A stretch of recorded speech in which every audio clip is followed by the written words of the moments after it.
Yo, what up, YouTube? Alonso Q. Figured I'd throw another rant out there. I've been doing a bunch of these rants. I don't really have my computer's old. I'm using a tablet. I'm just trying to put my voice out there a little bit as quick as I can. Hopefully, as I get a better handle on making videos, I'll be able to start putting out more informative research-based stuff. So for now, I'm just talking shit. You know, I'm being vulgar. I'm just free versing it, ranting off the top of my head on all these videos.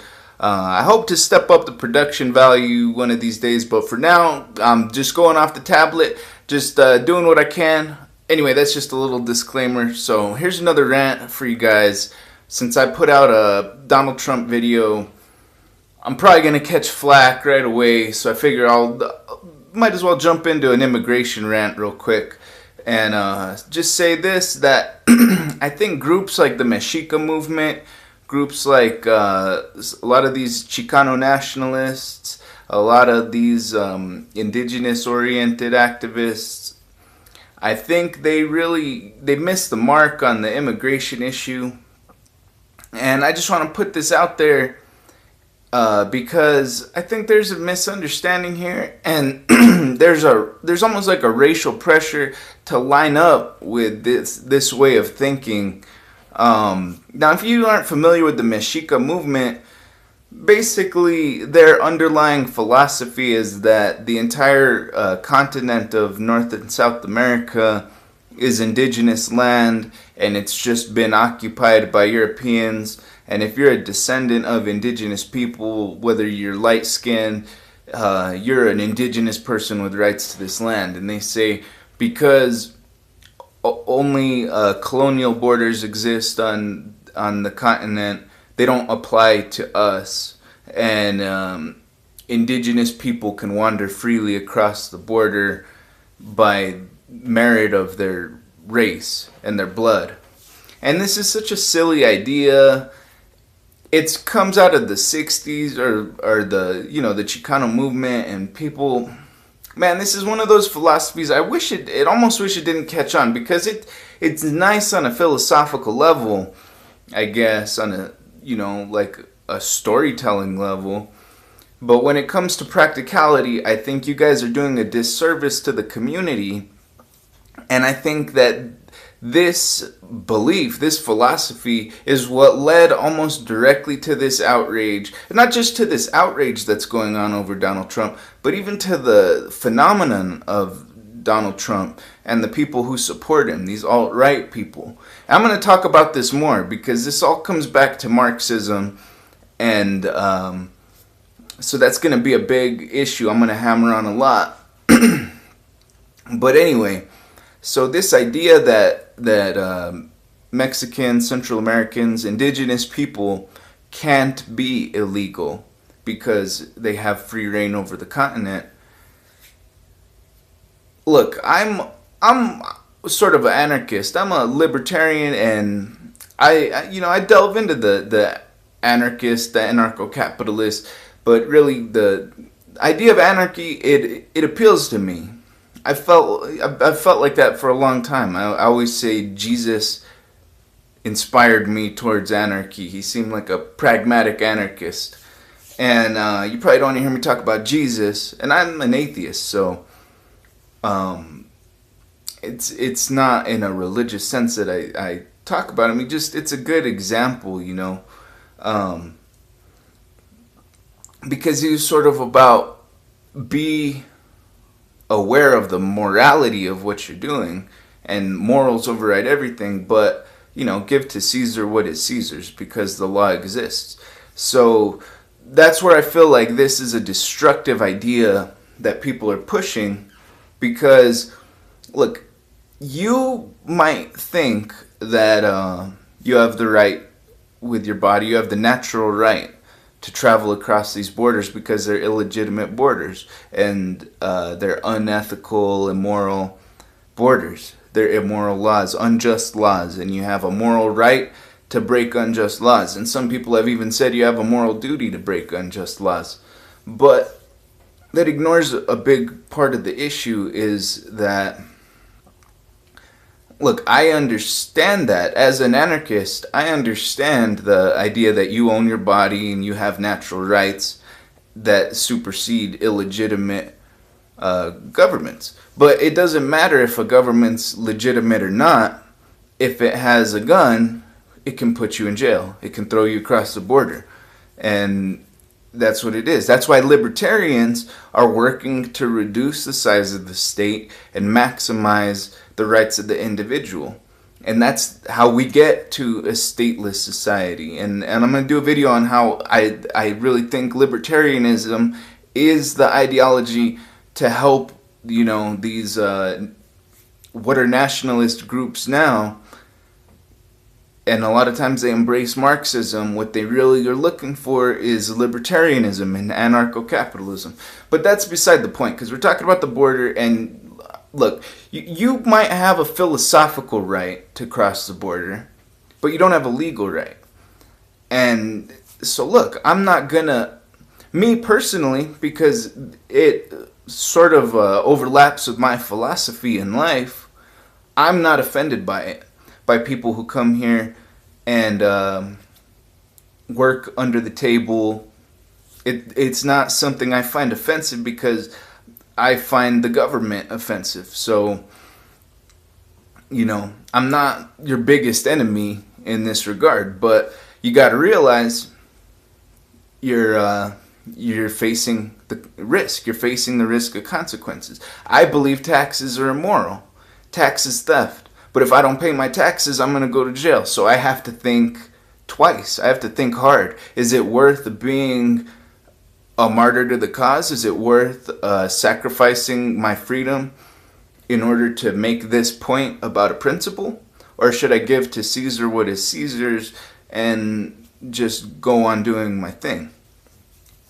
So that's really what I'm getting at, is when you adopt this idea of the border doesn't apply to us, that's fine, but you need to be explicit about the consequences. The law, you say the law doesn't apply to you, but the state does. So if you want to make that a moral point and go to jail over it and make a point about it, more power to you.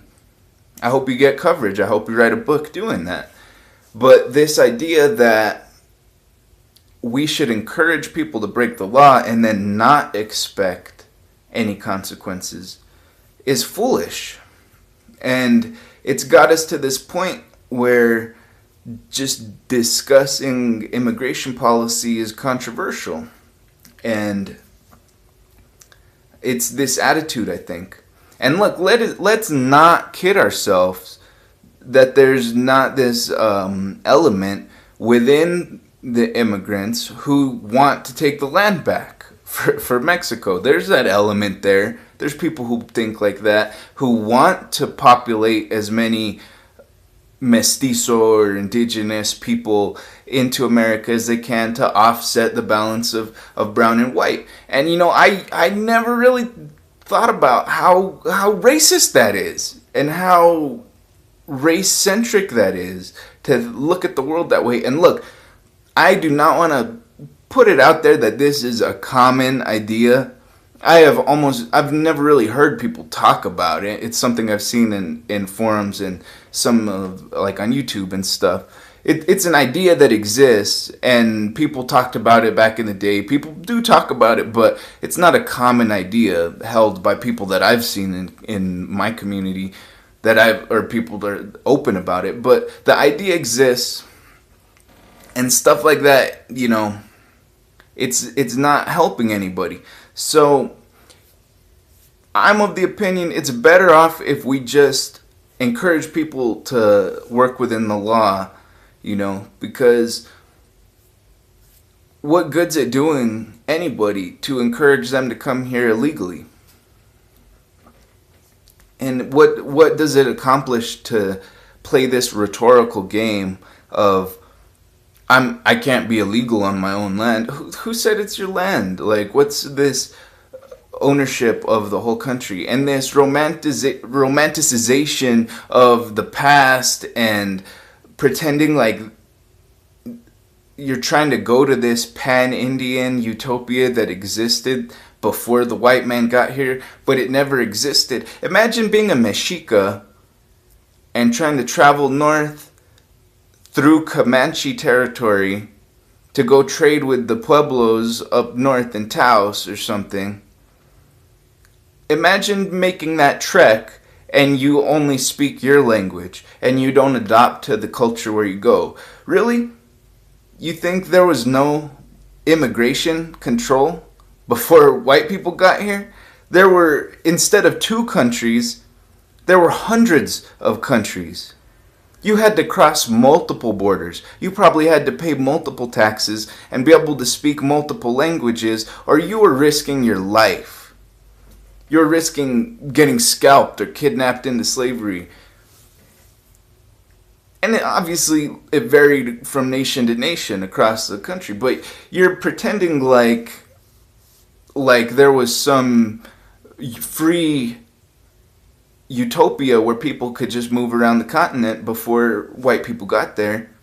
No, you've always had to follow the customs of the place that you're visiting. Look, I agree with you that borders are arbitrary. I agree with you that it's an accident of history that I'm born on this side of the border. You know? The only difference between me and somebody on the other side of the border is where they decided to draw it after the United States invaded, you know? So, I get the arbitrary nature of borders. And I get objections you might have, but this idea that you have free reign is just ridiculous. It's never been like that in the history of anywhere, that you could just wander across. And look, it's just by accident that I'm an American instead of a Mexican. But I can't just go walk into Mexico. I can't say I have a right to be a Mexican because these are my people, because I came from Cortez and Malintzin, because that's my history. I'm entitled to be a Mexican. I'm an American. I don't get dual citizenship. I don't get to just cross the border. What happens if I do? What happens if I sneak across the border and try to go set up a life down there? I'm going to face consequences of it. And I could do it. People have done it in the past. Back in the day, criminals used to do that, go start a new life. But look, it's more complicated than, oh, it's white supremacy and whatever, colonial boundaries, and those don't apply to us. It's such a simplistic and childish way of thinking. And you got to get past this. Especially Mexica movement, they've got a little bit of good going for them. I think if they could get over this hurdle, they could actually get on to doing something positive. Even though this obsession with race it's absurd. And then turning immigration into a racial issue. Let me say another quick thing about race and immigration. And I never thought about this until I read Ann Coulter's book. And I'm going to do a review on her book because it's really interesting and all Chicanos should read it. Adios America is the name of her book. But she pointed out how people defend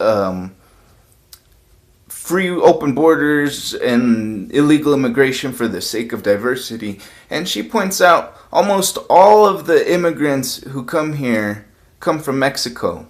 Or the majority of the illegal immigrants that come here come from Mexico. And is that fair to the rest of the country?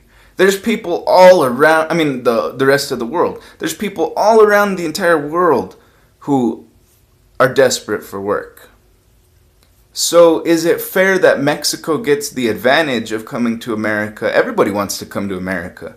So is it fair that Mexico gets the advantage because they're the closest? And then the next country south of Mexico, should it be fair that just being the closest person to the hole in the fence gives you the advantage over everybody else in the world who might be trying to immigrate here? So there's different levels to this immigration thing, and these Chicano nationalists and these Mexica movement, these indigenous, free range, fucking anything goes people, there's a huge hole in your philosophy, and you need to check that hole. You need to readdress this situation, because, you know, you're the reason that we have a problem with illegal immigrants, undocumented immigrants being second-class citizens. It's because you're telling them it's okay to come here. It's not okay to come here any more than it's okay for me to go there without following the law, you know? And that sucks. Sometimes laws suck. We should work to change the laws to be the way that we want them to be. And I suggest you learn about libertarianism, because it's about restraining the government and maximizing your personal liberty, which includes your freedom to travel and your freedom to associate with groups that you want to associate, your freedom to believe what you want to believe, your freedom to work the job you want to work, and to hire the people you want to hire. So there's more to it than just race and I have indigenous roots, so the whole continent's mine. We got to get more serious.